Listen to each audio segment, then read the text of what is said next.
করা হয়েছে,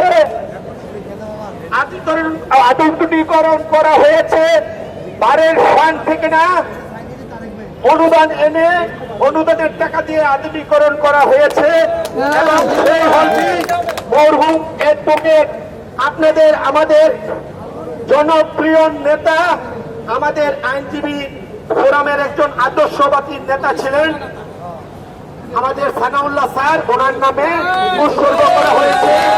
আগামী বৃহস্পতিবার 5 আসর উদ্বোধন করা হবে এবং ঈদ মিলাদুন নবী উপলক্ষে অডিটোরিয়ামে আলোচনা দোয়া মাহফিলের আয়োজন করা হয়েছে।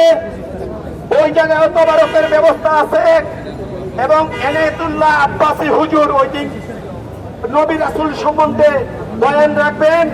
আপনাদের সবার দাওয়াত, আপনারা সবাই উপস্থিত থাকবেন।